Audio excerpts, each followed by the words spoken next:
குற்றவாளிகள் பிறப்பதில்லை, உருவாகிறார்கள். குற்றச்சம்பவங்கள் தன்னிச்சையாக நடப்பதில்லை, சூழல்களால் நிகழ்த்தப்படுகின்றன. சமூகத்தில் நடக்கும் குற்றங்களை கோடிட்டு காட்டும் இது குற்றச்சரித்திரம். இந்த புள்ளக்கூடலாம் சகவாசம் வச்சுக்காதுன்னு உறவுக்கார பெண்ணுக்கு அட்வைஸ் பண்ணி இருக்காரு இங்க ஒரு வாலிபர்.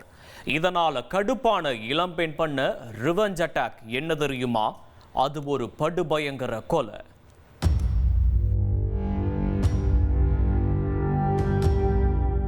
மதுரை மாட்டுத்தாவணி மார்க்கெட் முழுவதும் அந்த படுபயங்கர கொலை செய்தி காட்டுத்தீயாய் பரவியிருந்தது.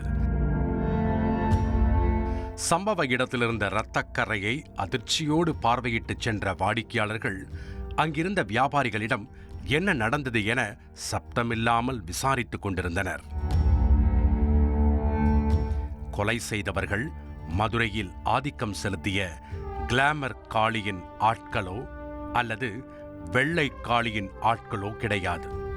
சிவப்பிரியா என்கிற 18 வயது இளம்பெண்ணின் தலைமையில் 5 இளைஞர்கள் கூட்டு சேர்ந்து இந்த படு பயங்கரத்தை செய்துள்ளனர். அதில் 3 பேர் இன்னும் 18 வயதை கூட பூர்த்தி செய்யாத சிறார்கள்.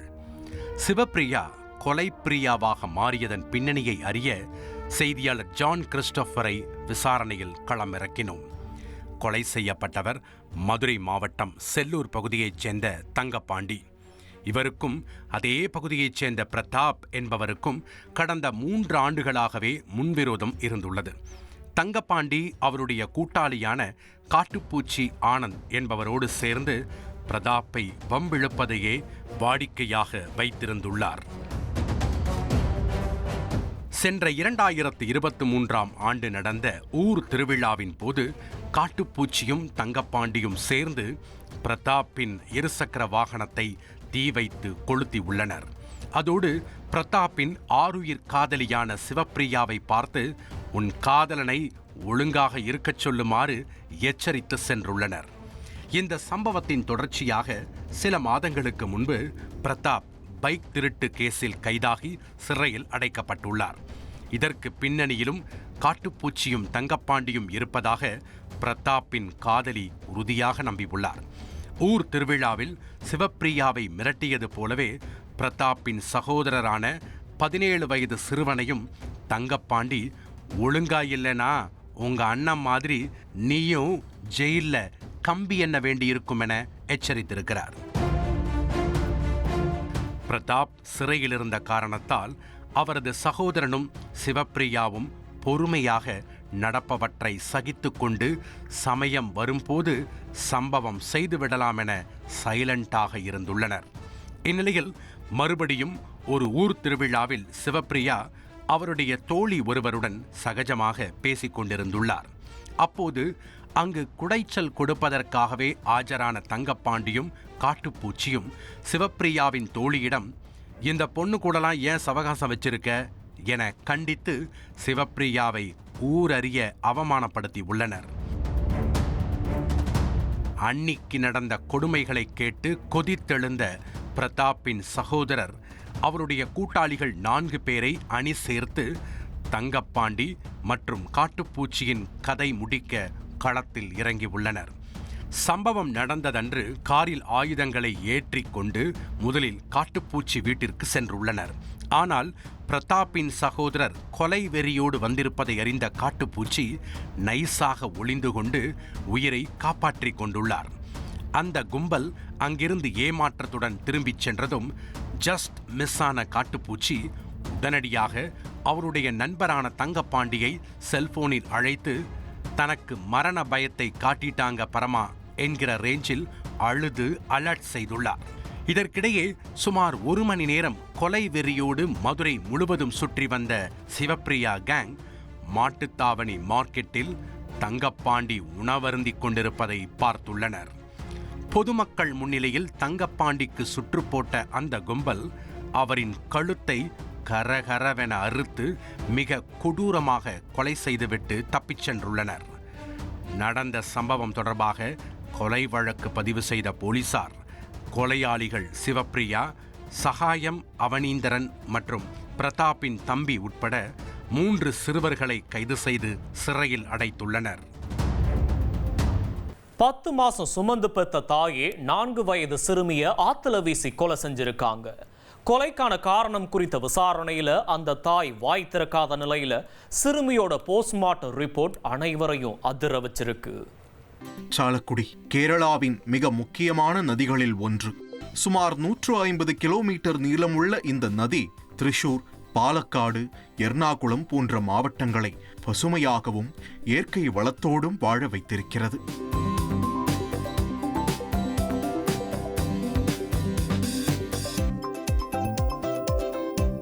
இந்தியாவின் நயாகராவென புகழப்படும் அதிரப்பள்ளி அருவியும் சாலக்குடி நதிக்கு சொந்தமானதுதான்.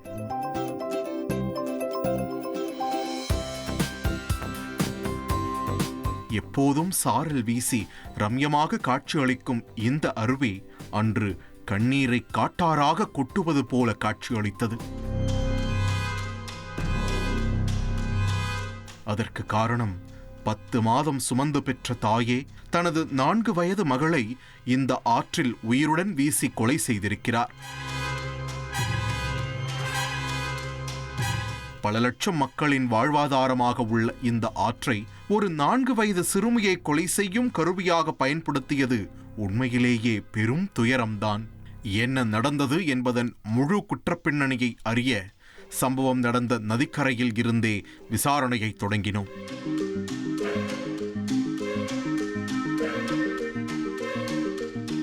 சாலக்குடி நதிக்கரையோரம் உள்ள மூழிக்குளம் மேம்பாலத்தில் அன்று நள்ளிரவு வேளையிலும் காவல்துறையினர் தீவிர விசாரணையில் ஈடுபட்டிருந்தனர். அங்கிருந்த அதிகாரிகளின் மனதில் குழந்தை நிச்சயமாக உயிரிழந்திருக்க கூடும் என்று தெரிந்திருந்தாலும் அவர்கள் எப்படியாவது அவரை உயிருடன் மீட்க வேண்டும் என நதியிடம் வேண்டுதல் வைத்து தேடுதல் வேட்டையில் இறங்கியுள்ளனர். ஆனால் பல மணி நேர தேடுதல் வேட்டைக்கு பிறகு அதிகாலை பொழுதில் அந்த குழந்தை பிணமாகவே மீட்கப்பட்டது. அவரது உடலை பிரேத பரிசோதனைக்கு அனுப்பிய காவல்துறையினர் நடந்த சம்பவத்திற்கான காரணம் குறித்து குழந்தையின் தாயிடம் விசாரணை மேற்கொண்டனர். தனது மகளை உயிருடன் ஆற்றில் வீசி கொலை செய்த அந்த தாய் கேரள மாநிலம் எர்ணாகுளம் மாவட்டத்தைச் சேர்ந்தவர். விசாரணை அதிகாரிகளிடம் மகளை கொலை செய்ததற்கான காரணம் குறித்து அந்த தாய் வாய் திறக்காததால் மற்ற உறவினர்களிடமும் அப்பகுதியில் பொருத்தப்பட்டிருந்த சிசிடிவி கேமராக்களையும் ஆராய்ந்துள்ளனர்.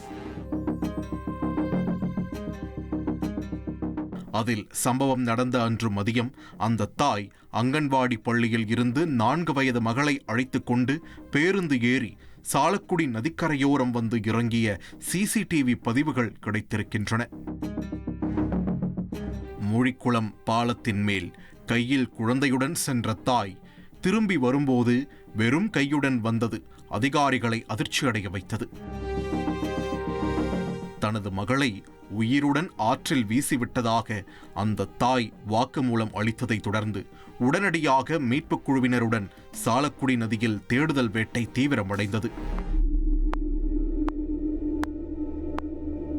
பல கோணங்களில் விசாரித்தும் கொலைக்கான காரணம் குறித்து அந்த தாய் சிறிதும் வாய் திறக்கவில்லை. இந்நிலையில் குழந்தையின் உடலை மீட்ட காவல்துறையினர் அதனை பிரேத பரிசோதனைக்காக அனுப்பி வைத்தனர். அந்த சிறுமியின் பிரேத பரிசோதனை அறிக்கையில் அவர் பாலியல் வன்கொடுமைக்கு உள்ளாகியிருப்பது குறிப்பிடப்பட்டிருந்தது. இந்த தகவல் ஒட்டுமொத்த கேரளாவையும் உலுக்கியது.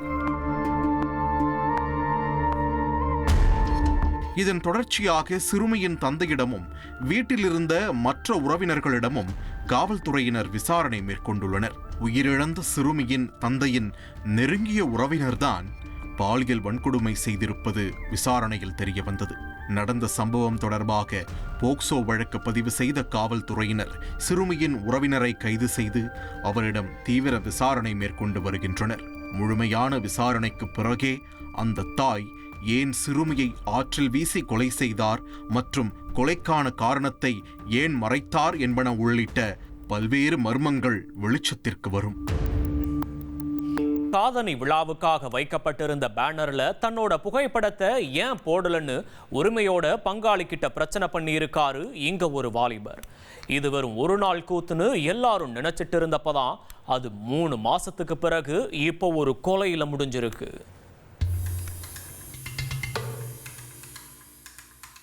காதணி விழா நம்ம ஊர்ல கலாச்சாரத்தோட ஒரு அடையாளமா பார்க்கப்படுது. ஆன்மீகம், உடல் ஆரோக்கியம், குடும்ப கௌரவம்னு இந்த ரிச்சுவல்களுடைய ஆணிவேர் நம்ம சமூகத்துல ரொம்பவே டீப் ரூட்டடா இருக்கிறதால தான் இந்த நிகழ்வை பலரும் ஊர் திருவிழா மாதிரி செலிப்ரேட் பண்றாங்க. அதிலும் குறிப்பா சவுத் தமிழ்நாடான சிவகங்கை, மதுரை, திண்டுக்கல் போன்ற பகுதிகளில் காதணி விழாவையே திருமண நிகழ்ச்சிக்கு இணையா மேளதாளம், சீர்வரிசை, கிடாவிருந்துன்னு சும்மா பட்டைய கிளப்பிடுவாங்க. இது போன்ற குடும்ப விழாக்கள் உறவுகளுடைய பந்தத்தை பலப்படுத்தும் என்ற நம்பிக்கையும் அங்குள்ள மக்கள்கிட்ட இருக்கு. அதே நேரம் அதுல ஏதாச்சும் சின்னதா குறை வச்சிட்டாலும் பந்தியில பங்காளிகள் ஒருத்தரை ஒருத்தர் தூக்கி போட்டு பந்தாடிடுவாங்க. அப்படித்தான் இப்ப நாம பார்க்க போற காதணி விழாவிலையும் 2 பங்காளிகளுக்குள்ள நடந்த பிரச்சனை கடைசியில ஒரு கொலையில வந்து முடிஞ்சிருக்கு. என்ன நடந்துச்சு என்ற குற்ற பின்னணியை தெரிஞ்சுக்க செய்தியாளர் சுமித் ஏசுராஜா விசாரணைக்கு சென்றிருக்காரு. ஊரடங்கிய இரவு வேளையில மொத்த சொந்த பந்தமும் இப்படி ஆகிடுச்சே என்ற பதைபதைப்போடத்தான் பண்ணைப்பட்டிக்கு வந்து சேர்ந்திருக்காங்க.